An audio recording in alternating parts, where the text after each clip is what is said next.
Lesko. And why did you join the service? Were you drafted? How old were you? Well, this was 1967 and 68. I was 18 years old and 19 years old, and there was a draft then. So you either were in school and didn't get drafted, or you were married with children and you wouldn't get drafted, or you got drafted. That's it. So your choices, those were your choices.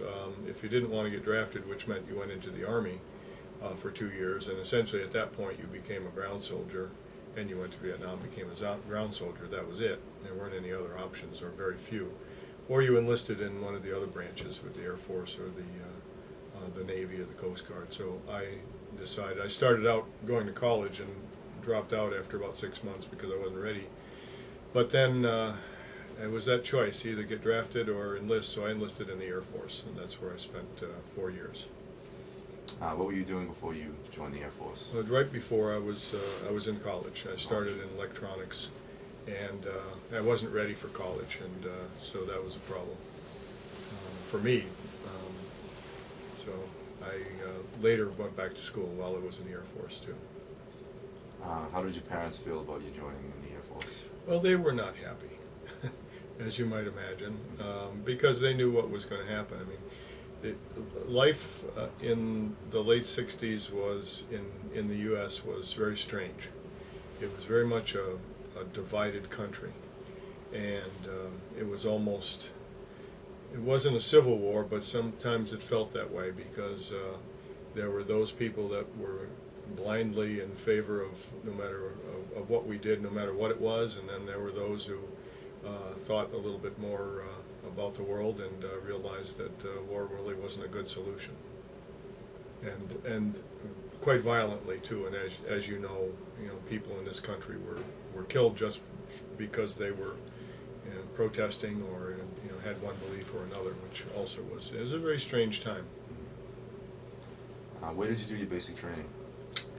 Texas, San Antonio, Texas, in the August heat and humidity of San Antonio, Texas. Not comfortable having to run 5 miles or so a day when it's 100 degrees and 90% humidity, so that was not fun. Do you have any interesting stories about your basic training? Well, basic training, yes I do. I have a fun story. I was first in charge of cleaning the bathrooms, which in the military they call the latrines. And after a couple of days of that, I decided this is not for me. So I got a guy to trade with me. He was on laundry duty, and he didn't want laundry duty. So we traded, and he did the bathrooms, and I did the laundry. And we, to save time, I thought it would be beneficial to turn the heater up on the dryer so that the clothes would get dry a little bit faster. And one day we came back from marching around and doing all the things that we did to realize there was a fire truck out in front of our barracks, and the laundry got a little hot, and it was my fault because I turned it up, but nobody ever knew that. So that was one funny story. Other than that, there was we had to do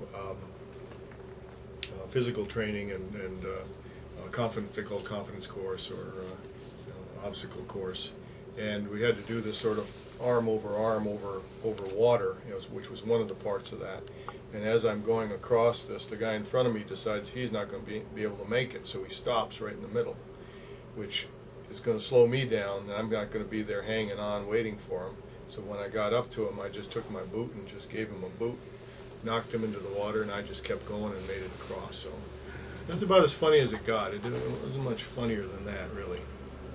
So the rest of it was kind of, why are we here, and I'm really tired, and it's really hot, and I can't get any relief, and why are these guys yelling at me all the time, and all that stuff.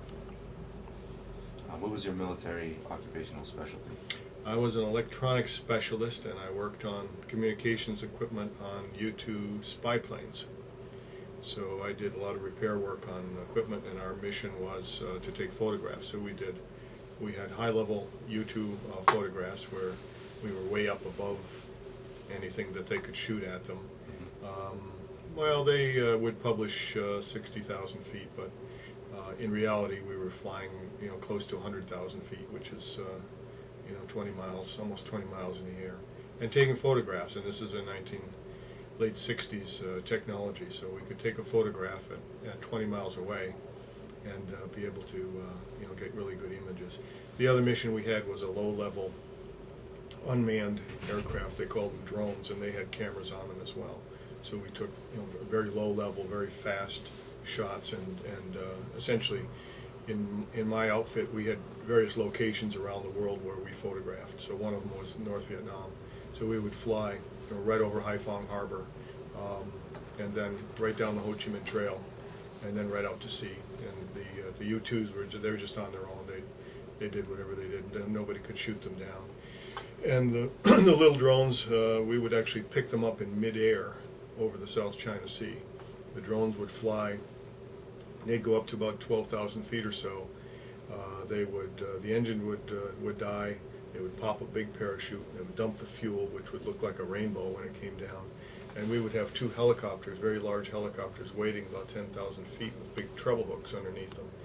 And when this plane came floating down, we would actually come over it with a helicopter, grab the chute with the treble hook, and then winch the little drone up. These were not, they're maybe 20 feet long, so they weren't too big. Winch it up underneath the helicopter and take it back to Da Nang, which is where I was stationed.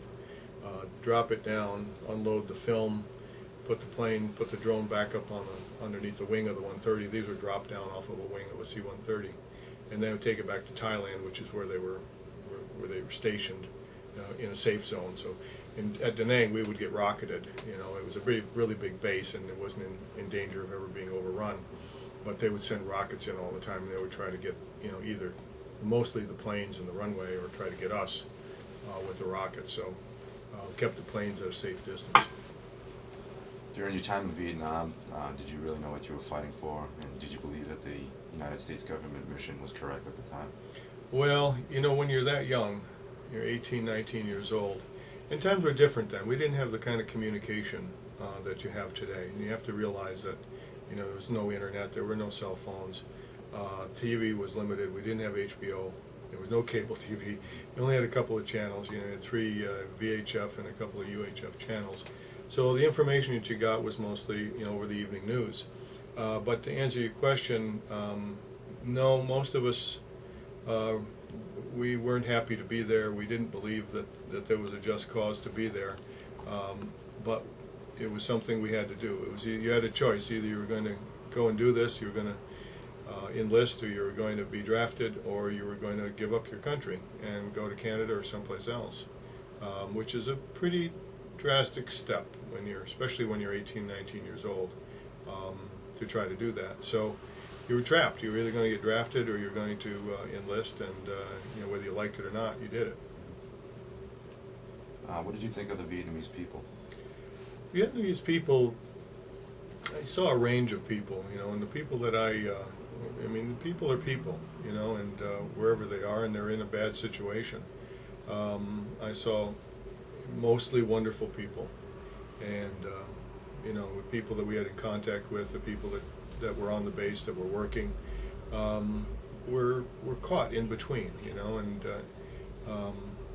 it's hard to say, because I didn't meet that many Vietnamese people, mostly because they were working on the base. So I'm not sure you get a true understanding of who the people are, so it's hard to say. We had people that I knew the best were the ones that either worked with us, and some of them, and of course their interests were split. We had one person who worked on the base that we actually was a Viet Cong, and ended up attacking the base one night, and got shot, and realized that when they picked these guys up and found one of them was actually a guy that was working on the base during the day, and at night he was out in the jungle and tried to attack the base. So, and he had measurements of distances, of locations of trying to locate aircraft, etc., so they could start to aim the rockets a little bit better. Right. So, with that being mentioned, what was the level of trust with the Vietnamese people you worked with? Well, where I was, it was fairly high. Again, being by that time I was 20 years old, 19, 20 years old, you know, you're pretty trustworthy, and unless something happens to prove you otherwise. But you're pretty. I mean, here we are in a. You know, you're going from a fairly safe environment at home and going to college, and all of a sudden you're in a country. Had never been out of the country before. You're in a different country, different people. People are shooting at you. You know, it's you're pretty much on high alert most of the time. Did you know that the government was lying to the American public at home about what was going on? Well, I think most of us did, to some degree. I shouldn't say most of us, because again, even in the military there was a split. There were the people that were there because they had to be there, like myself, and then there were career military people who were there because they really, you know, bought everything hook, line, and sinker. And you know, you could hit them in the face with it and it wouldn't matter because, you know, they were just true blue, and that's it. Which, you know, is in all things considered, is a good thing, that there are people like that. It's just that we're in a situation where we didn't want to be people like that. So, and there were a lot of us, and we were called first timers, and the first timers were those that had to be there, and the lifers, which we called them, were people who were career military. I'm not sure I answered your question, but maybe I did. With all of that. Did you ever lose any close friends when you were in Vietnam? Well, not when I was there, but I lost friends that I grew up with. You know, they weren't. Again, I wasn't in a combat unit. Mm-hmm. You know, I was in a support unit, so we were. And that's one thing you have to realize, is that there were a lot of support people necessary to be able to pull off, you know, any of those missions. So, being in the Air Force, you know, our mission was taking photographs, and which was, you know, I was pretty lucky to be in an outfit like that, and I had a lot of wonderful training. I mean, when I went in the Air Force, you take entrance examinations, and the entrance exams were there were 4 different categories, and I got a pretty good grade in all of them. Actually, I aced them all. And so they basically said, well, what do you want to do? And I said, well, I want to learn electronics, and I'd love to work on missiles. So they sent me to a very intensive electronics training we studied electronics 8 hours a day, 5 days a week for almost a year, one subject. And so we got taught electronics very quickly. And I didn't get to work on missiles, but U-2s were pretty close to that. That was the high-tech machine in the sky at the time. So, did I answer that question? Good. Okay. You get going, and I forget what you asked me. Did you hate the hippies and the college students at home when all the anti-war protests were going on? No, I was jealous, because in the military, of course, the first thing they do is remove your identity, which means that they take your clothes away, they shave all your hair off, and they give you their identity back by brainwashing you, by giving you their clothing that doesn't fit, boots that don't fit, and hats, and tell you to do this and tell you to do that. So after you sort of regain some of your own identity back, you realize there's another world out there that's sort of passing you by, and so in many ways I was jealous. So I can tell you a funny story. This happened a little bit later with all the people with beards and long hair, which of course we couldn't have. One of the guys in my outfit was premature balding, so he was starting to go bald, and so he asked our commanding officer if he could wear a toupee, and because, you know, he felt bad that he was going bald, and so he said, sure, you can wear a toupee as long as it's, you know, cut to military standards, blah blah blah. So he got this nice toupee to wear, blonde toupee, he was blonde, and what he did was he grew his hair really long, and he piled it up underneath and then put this toupee on.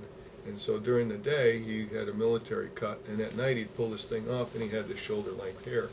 So that just sort of illustrates, you know, what we felt. You know, we felt like, you know, we were branded, because when we went off base, everybody knew that we were in the military because of the way we looked. So it's like, you know, if everybody hates beards and you've got a beard, then everybody's going to look at you. And we always felt that way. How were you treated when you got home? Well, I suppose in an indifferent way. I mean, I came home and I went back. I was going to school part-time while I was in the Air Force. And when I got out of the Air Force, I went to school full-time and studied architecture. And I just, tried to blend in with everyone else. So people didn't treat me in a positive or negative way necessarily, at least from my experience. There certainly were no parades or welcome homes except from my immediate family. But other than that, until my hair grew out and my beard grew, I was treated maybe a little bit differently by some of the students, because they realized that anybody that had a trim that was trimmed then was almost branded as being in favor of the war, and those that grew their hair, grew a beard, were branded as being hippie-like. Depending on which part of the country you were in, if you had a beard and long hair, you might not make it through that town. I mean, I know people that drove across country in a van or whatever, and they would stop in places like Oklahoma or in the Midwest, and were almost run out of town just because of the way they looked, and you realized that they were not in favor of supporting our country, in some war and stopping this red menace of communism in some godforsaken jungle somewhere. Did you ever feel that Vietnam was a mistake? Always. That's an easy one. I suppose like most Americans at the beginning, you think that you believe your government, and you understand that there are things that have to be done that aren't that nice, and but after a while it became pretty obvious that to a lot of people, not to everybody, that this was a mistake and we couldn't get out of. Did you have any regrets about your service in Vietnam? Well, yes and no. I suppose when I was there, I regretted the fact that I was there immediately. But I never felt proud that I was there, let me put it that way. But, I don't know. It's hard to say. It's something that I had no real decision over. I couldn't decide to go or not. I was going, or I was going to jail. So, one way or another, you either comply or you don't. How would you have won the war in Vietnam? Would you have done anything differently than what the High Command did? Again, it's not being a combat soldier, but knowing a lot of them when I was there, and a lot of people that I knew otherwise. Probably the biggest thing that I heard was that people that were really fighting the war felt like their hands were tied, and they couldn't go after. I mean, if you're fighting somebody, I mean, it's either a war or it isn't. And what happened is our government placed restrictions on what the military could do. They couldn't go into Laos, they couldn't go into Cambodia, and the people we were fighting would of course retreat into those countries because they knew that we couldn't go after them there. So we couldn't go into North Vietnam. So we were fighting a real war, is it war or is it not war? If it's war, then we're going to go in and we're going to bomb the hell out of everything, which of course we tried to do, but there were restrictions, and that was the biggest thing I think that I heard from people who were actually in the thick of things. Do you have any closing comments that you would like to make? Well, I guess the biggest thing that would be important for people to understand is how much different the times were then, and it's hard to get back in context. Like, it's hard for me to get back in context of World War I or World War II, but to really understand what was going on back then, you have to surround yourself with that context. Meaning, watching films, understanding what the news was, seeing what was around then and what wasn't. As I said, communication was not even anywhere near what we have today. I mean, we had what we saw on the TV, a couple of local stations is all. If you didn't have cable, all you could pick up was what was with your antenna, and sort of what we had, and radio, and that was about it. And it was quite controllable, if necessary. And we had the sense that was happening as well when we were there. And I used to do, well, unfortunately, I was stationed near the morgue in Da Nang, and I unfortunately could count how many bodies were actually being shipped out of that one place. And in Vietnam at the time, there were only two morgues. One was in Da Nang, the other one was in Bien Hoa, which was on the south, way south. Da Nang was very close to the North Vietnamese border, which is where I was. And so I would actually count more bodies leaving the one base than the government would report for the entire week. So I knew something was going on. Plus, we got to read a newspaper called the Stars and Stripes. So everything that was over there was actually controlled by the government. When you get back and start to read the press and realize that there are two totally different accountings of the same situation, you realize that the media was being manipulated. And I guess the one thing that I realized, and then again, this is a very early age. I mean, when you're grown, but you're not. I mean, we were pretty naive, a lot more than people are today, because we didn't have the information.